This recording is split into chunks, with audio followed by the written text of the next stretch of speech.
The most dangerous person in any room is not the loudest one. It's not the most aggressive one. It's not even the smartest one. It's the one who knows exactly how much to say and chooses to say less. You've been in rooms with people like this. They don't fight for attention. They don't explain themselves. They don't laugh at jokes that aren't funny. They don't rush to fill silence. They don't adjust their energy to match whoever walks in. And yet somehow, without raising their voice, without making a single demand, without performing for anyone, everyone in that room adjusts to them. People choose their words more carefully. People seek their approval. People feel slightly off balance in their presence. And you've probably asked yourself, what is it about that person? What do they have that you don't? I'll tell you exactly what it is. And I'll warn you right now, it's not what self-help told you. It's not confidence. It's not charisma. It's not experience. It's not looks. It's not status. It's one thing. They stopped performing for people, and the moment they stopped performing, people started watching. Stay with me, because what I'm about to break down will change the way you walk into every room for the rest of your life. Here's something they never taught you in school. There are two types of people in every social environment. Type 1, the person who is liked. Type 2, the person who is respected. And here's the part that stings. Most people spend their entire lives chasing Type 1 while wondering why they never feel Type 2. You have been trained since childhood to make people comfortable. Say please. Say thank you. Don't make things awkward. Don't upset anyone. Smile, even when you don't mean it. Apologize, even when you did nothing wrong. Make everyone around you feel good about themselves, even when they don't deserve it. And that training felt like maturity. It felt like social awareness. It felt like being a good person.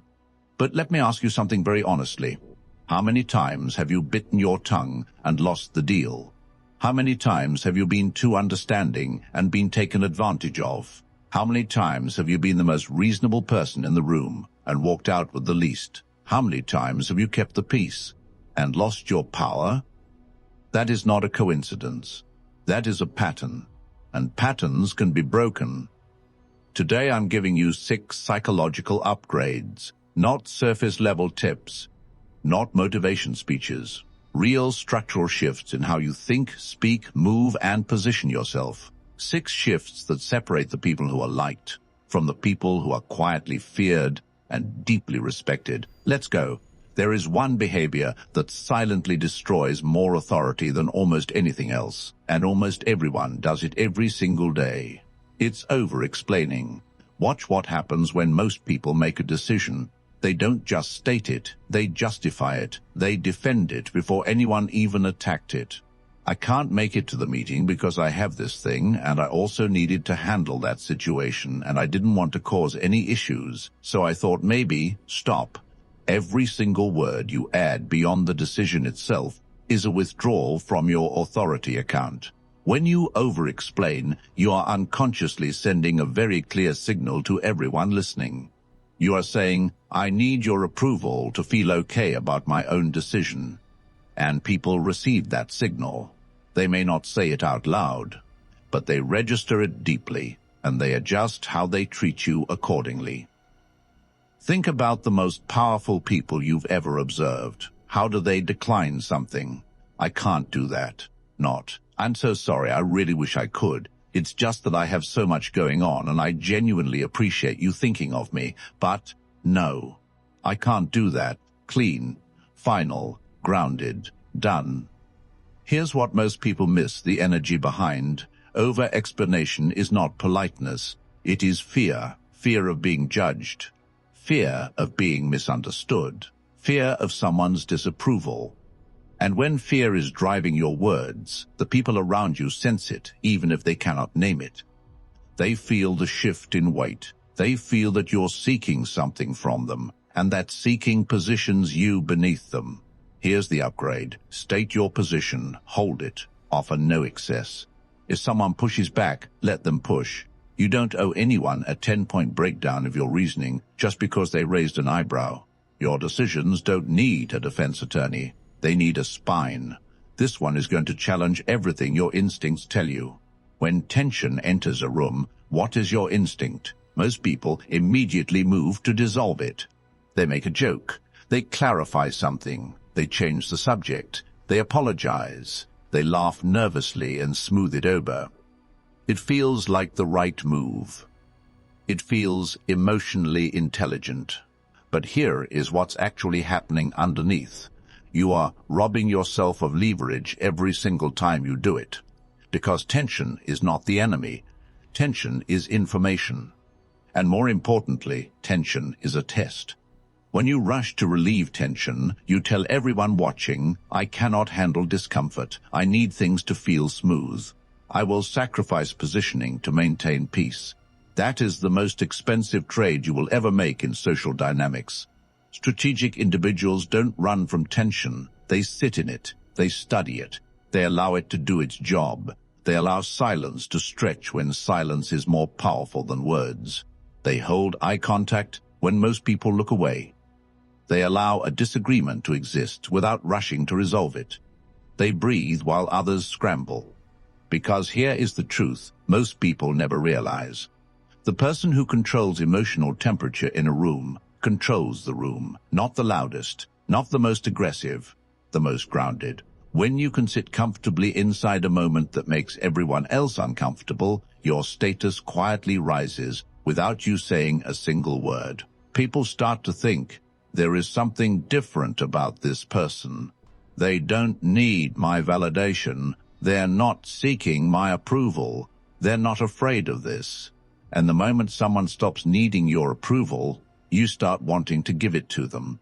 That's human psychology. It never lies. You are not responsible for the emotional comfort of every room you enter. You are responsible for your positioning. Let me tell you something that most people never consider about their own behavior. Predictability is a cage.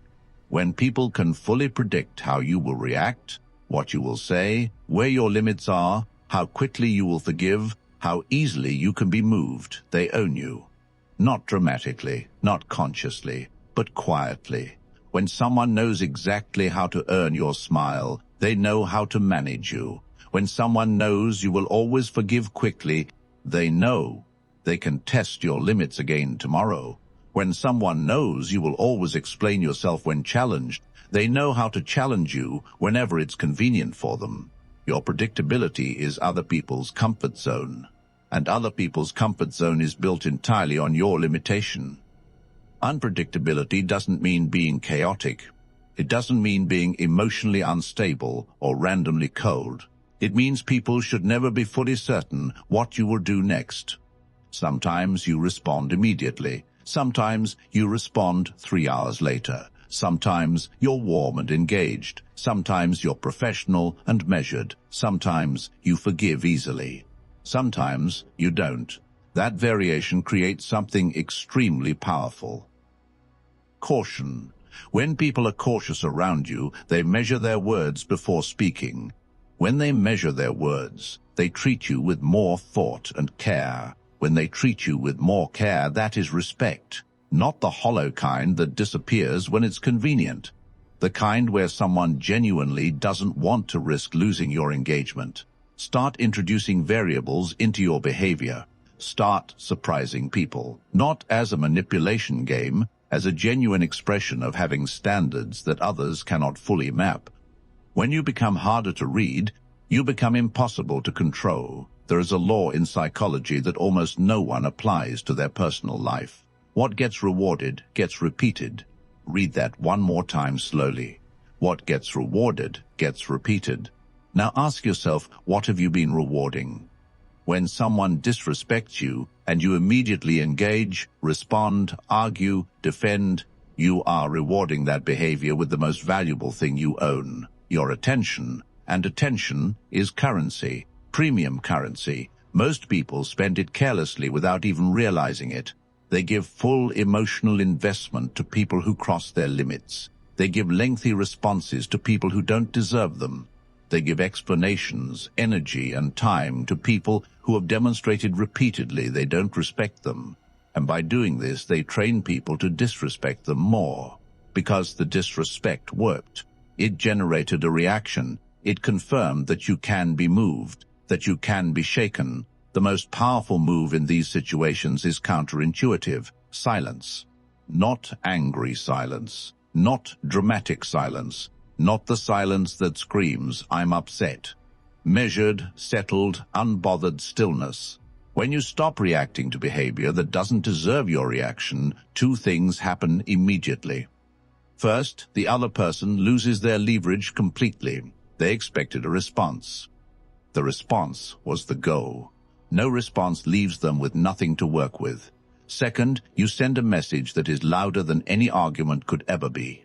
This doesn't move me. And people who cannot move you cannot control you. Your energy is not free. Your attention is not unlimited. Your time is not an obligation. Treat them like the assets they are. You have been uncomfortable with silence your entire life. That discomfort is costing you enormous amounts of leverage daily. Silence is not empty. Silence is loaded. When you speak less, every word you do say carries more weight. When you pause before responding, people lean forward.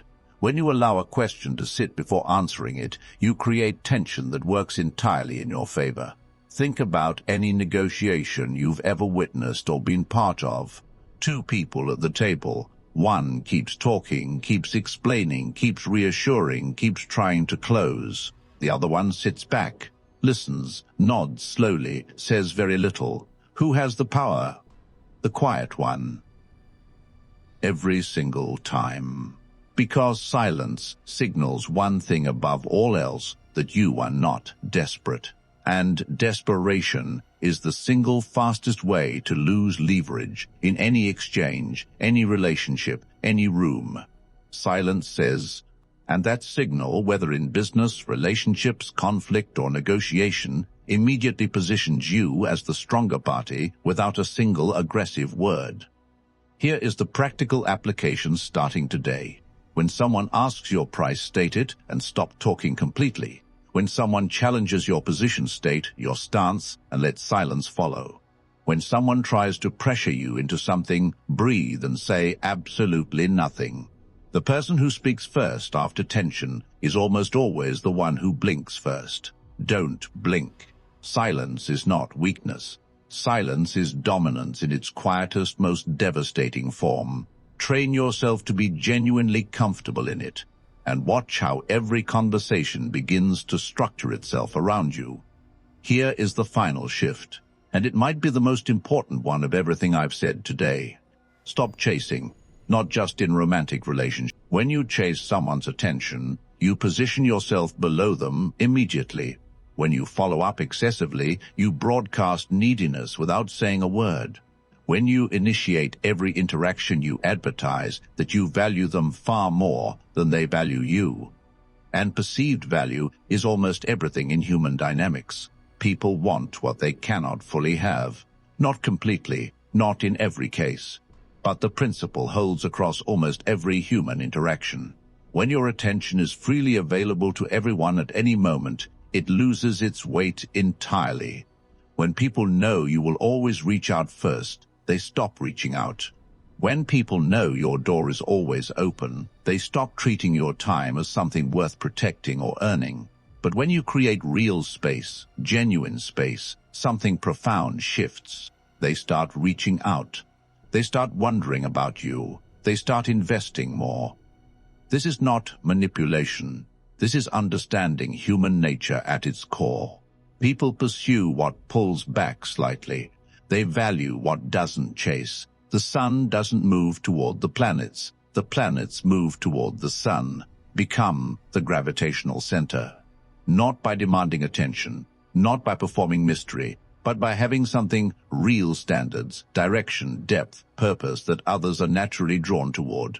Because the most magnetic person in any environment is not the one who needs to be seen. It is the one who seems completely whole without being seen at all. That completeness is what people cannot stop moving toward. Let me bring everything together.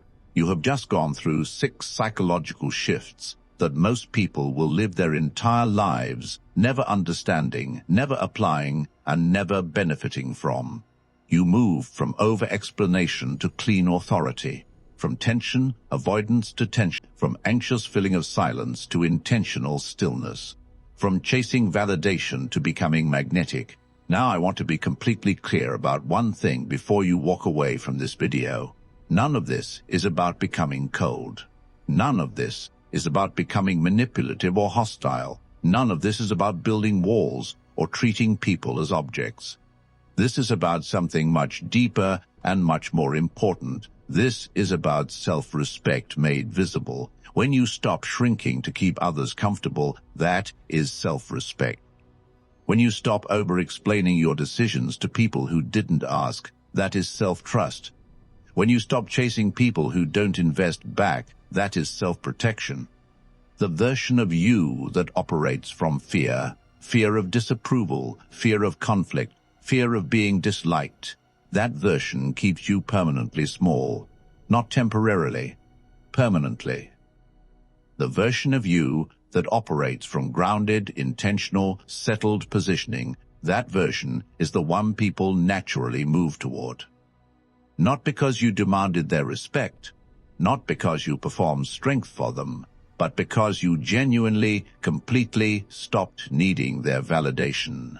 And there is nothing more powerful in any human interaction than a person who clearly, calmly, absolutely does not need your approval to feel good about themselves. That person becomes the reference point in every room. That person becomes the one others measure themselves against without realizing it. That person becomes the gravitational center. And that person starting today is you. But before you close this video, I need to say something important. Most people who watch content like this feel the shift. They feel something open up, back to over-explaining, back to filling the silence, back to chasing, back to apologizing for things that don't require apologies, and they wonder why nothing changed. Here is the truth. Understanding this information is not transformation. Applying it once under pressure, that is transformation. So here is exactly what I want you to do right now. 3 things. Simple. Number 1, drop in the comments. I operate from power, not fear. Not because it's a ritual, but because the act of writing it is a small commitment to yourself, and small commitments compound. Number 2, share this video with one person in your life right now who you know is stuck in the approval-seeking cycle. Someone who explains too much, someone who chases too hard, someone who deserves to see this. One share can genuinely change someone's entire trajectory. Number 3, we're going to talk about how the most dangerous people in any room never reveal their full hand, and exactly how you can apply that same principle in your daily conversations, your career, and your relationships. You don't want to miss it, because here is the final thing I'll leave you with today. The world does not reward the nicest person in the room. It rewards the most positioned one. Stop performing niceness out of fear. Start moving with intention, with standards, with grounded, quiet, unmovable authority. Because the most dangerous version of you has been there the whole time. You just needed to stop apologizing for it. I'll see you in the next one.